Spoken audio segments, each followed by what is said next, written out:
Hi everyone, good day. For today's video, maghimo ko og costume for United Nation.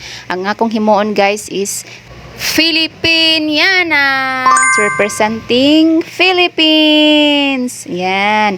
So mao ning mga materials nga kinahanglan no guys.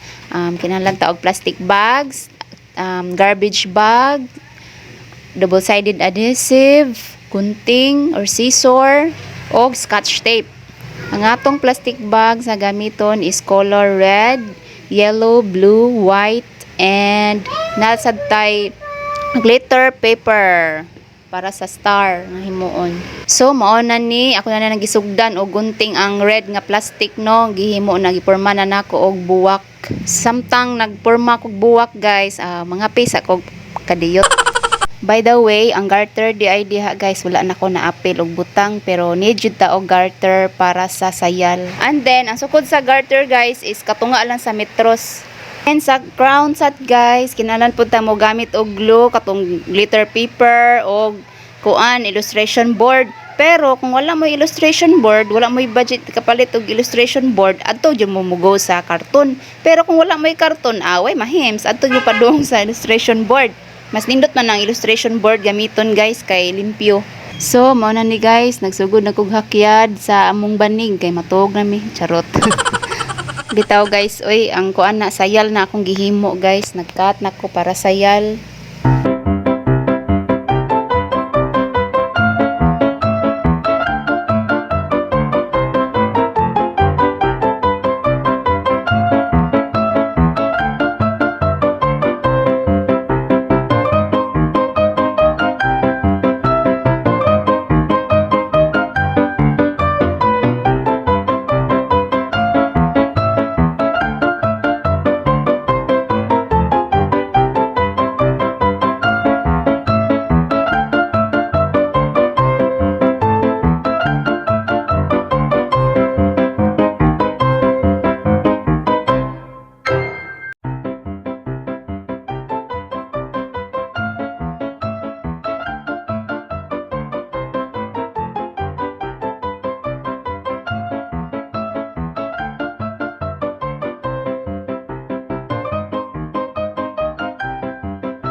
Guys, happy tagid mahuman ng tungura guys, ako na lang gitiwas. So, daara, charan.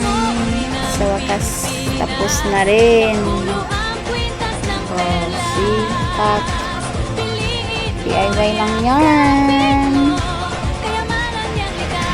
Okay. Sana guys, kung kaya mag-DIY, mag-DIY. Kutob sa mahimo. Ito guys, bye-bye. See you next time. Sa sunod na pod nga DIY. Bye. Don't forget to follow and share.